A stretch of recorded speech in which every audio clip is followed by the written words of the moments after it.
So, discussing a philosophy of Christianity or of any religion, you have to kind of be careful because, some people would associate the spiritual part of it as the philosophical. And this is true to a certain degree because you kind of need an ethics system in order to have a functional religion, especially if it's like, for example, Christianity, Islam, Judaism.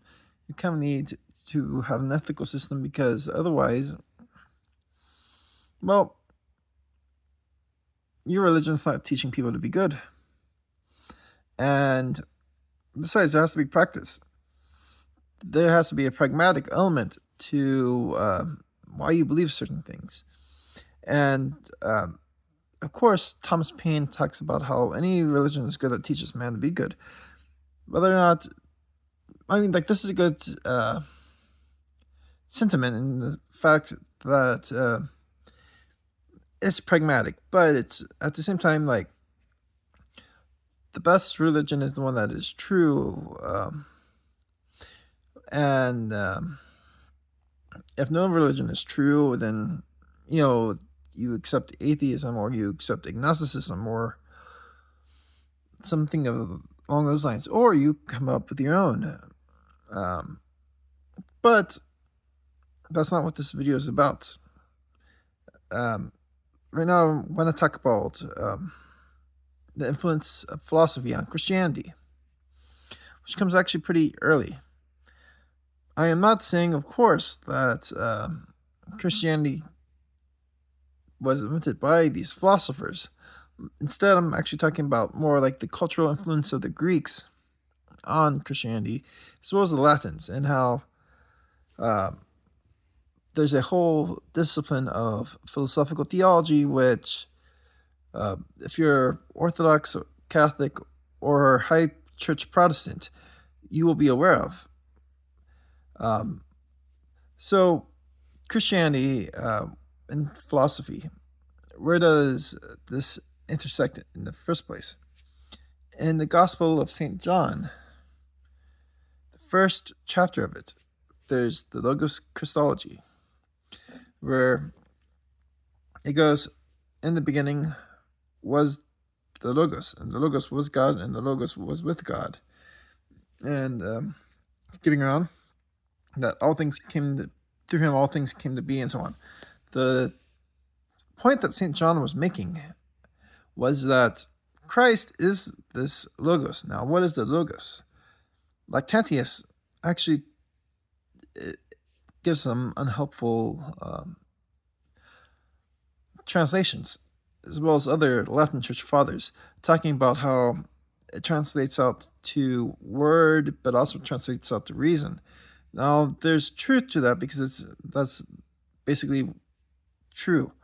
But when you actually look into the Platonist, like the closest to Christianity who's not a Christian would be Philo of Alexandria, who was a Hellenic Jew living in Egypt.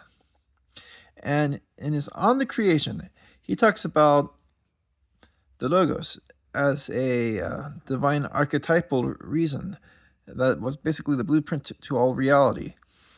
Now, this actually fits with both the Platonic account as well as like the account we see in the Gospel according to St. John, because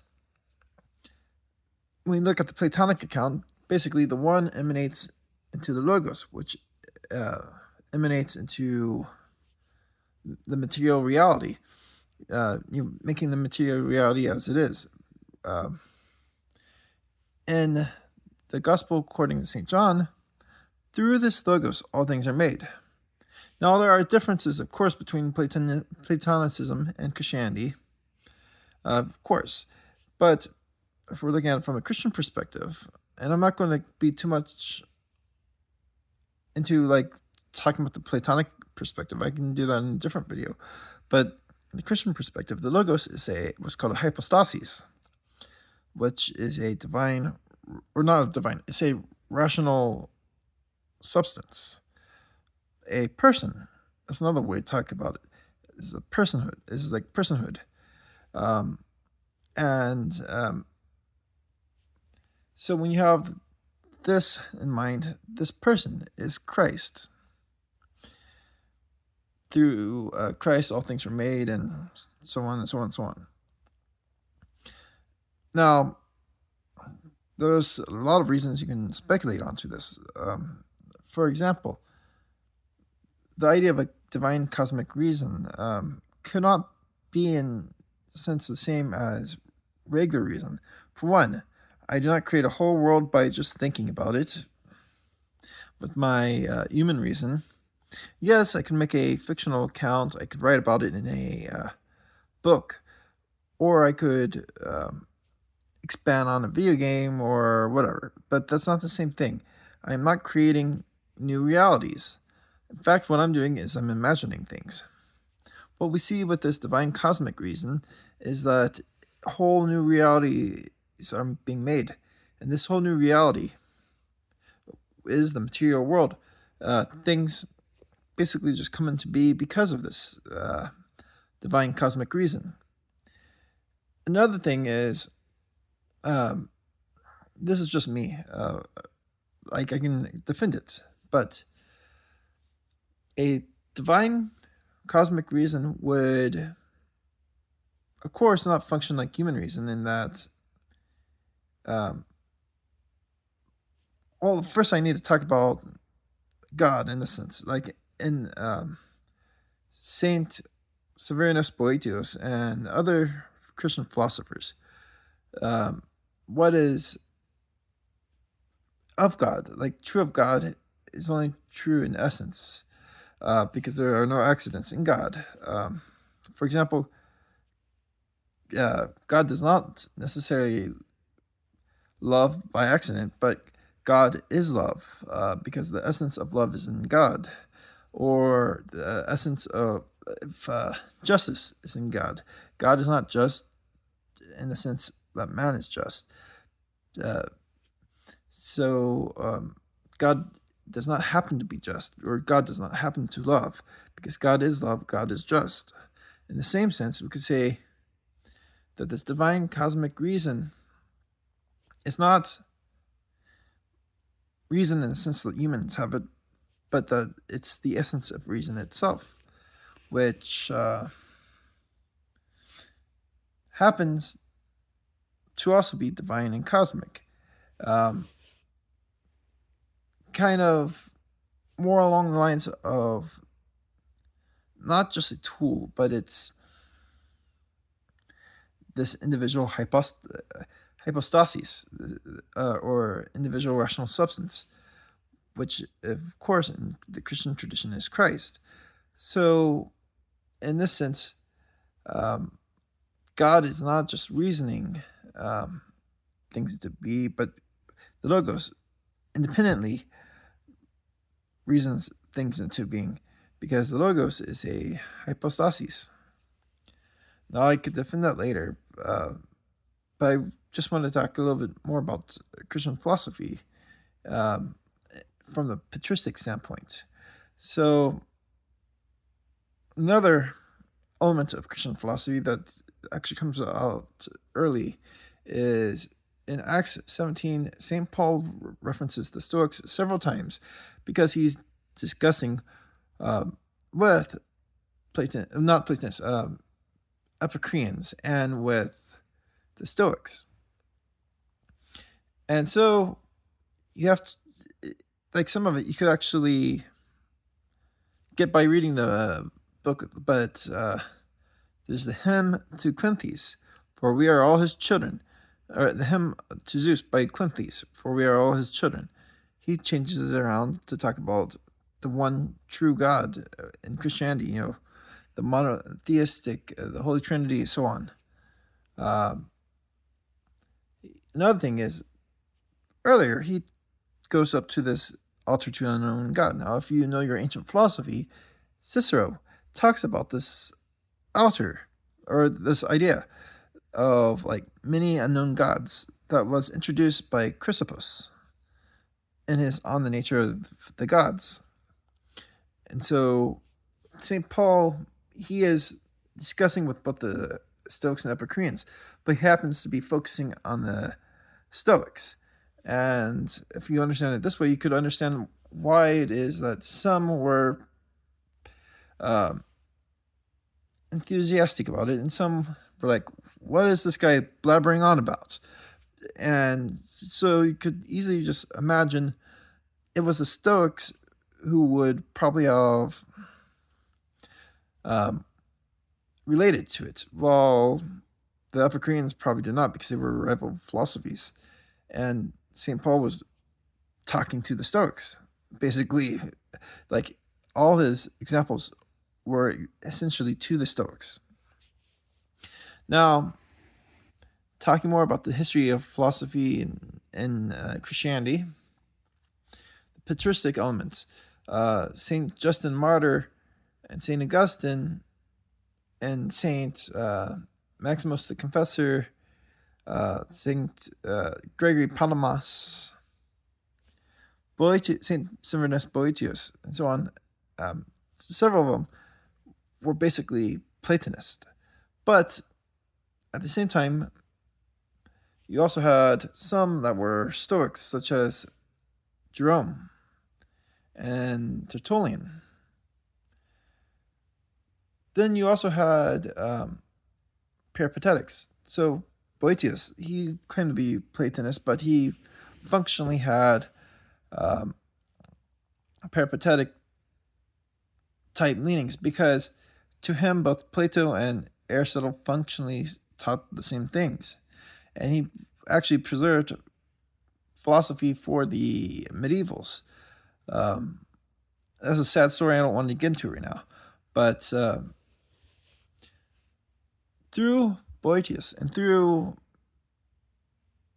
another philosopher, St. John of Damascus, a church father from Damascus, as the name suggests, his fount of knowledge expressed a lot of Porphyrian philosophy to it. He basically had this encyclopedia of philosophical terms. It's actually pretty good if you want to have a quick guide to terminology that is referenced in both classic theology as well as philosophy. You got to get that book, which is available in most anthologies on St. John of Damascus. I highly recommend it. Then, so through St. John of Damascus and St. Semiramis Boetius, you get Aquinas. And medieval philosophy flourished basically with movements relating to Aristotle. Some, like the more conservative ones, focused on what was called the Old Logic, and the ones that were not so conservative focused on the New Logic. Now, this Old Logic versus New Logic, what is it? It's the result of a division that happened when not all of Aristotle's works were known to the Latin West. The reason why was because during the fall of Rome, a lot of learning had been lost. Sadly, the one guy who was trying to preserve it, Boetius, he had been killed before he could fully translate Aristotle and Plato into Latin. And that set Europe back a little bit. But they still had the commentaries of Boetius. They still had the translations, or at least as much, like some of them. So the Aristotelian logical system, which is now available as the Organon, some of them were missing. As a result, the scholastics had the Via Antiqua, which followed a lot of times the Old Logic, and then you also had the Via Moderna, which a lot of times followed the New Logic, but they also had nominalism and newer developments in logic that were happening because they like it's because they did not have the full picture of the Aristotelian system, and some of it was being rediscovered through the Crusades. So there was that. Now go into modern philosophy. You have Kierkegaard, Plantinga, and so on. A lot of people are aware of them, so I'm not going to talk about them too much. But this far in the video, I would like to take a different approach.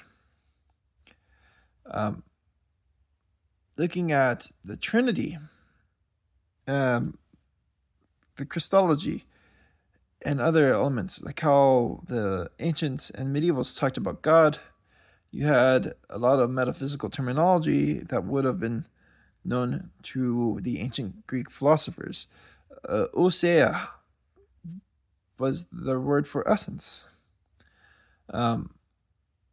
So people talk about the divine essence versus, for example, human essence. Like you have the idea that there's no accidents in God. No, an accident, it's not an essence. It's a different type of substance. It's the substance that has no real existence. And you have actuality versus potentiality. And Aristotle, as well as in Aquinas, you have the idea of the one, the God, the primary mover, as pure act, because this primary mover moves everything else into being. Now, movements in the Aristotelian context did not necessarily only refer to the movement of my hands or anything like that. It referred to like the difference of the states of being, and how it changed over time, generating, diminishing, and so on. In fact, time basically shows like different states and how they develop. When you see someone, for example, as they are going from a infant towards the end of their lives, many years in the future, you will see stages.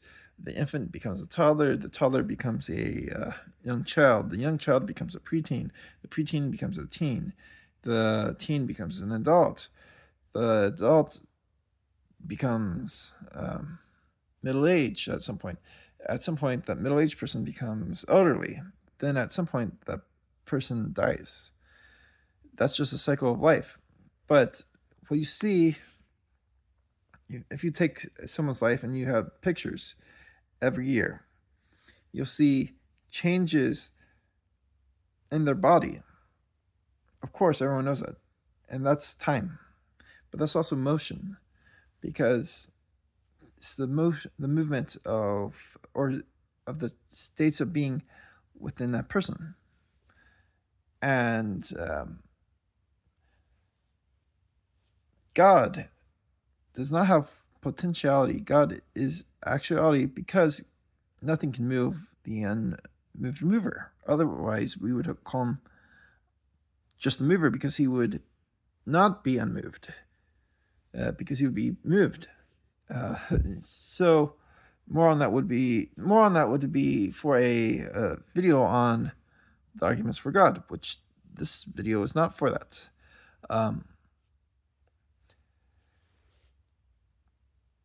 There's a lot of terminology in theology and philosophy that connect together, and I would encourage each of you to just learn it. And sorry for this long video. I hope it doesn't seem like it's rambling. Have a good night. Like, comment, subscribe.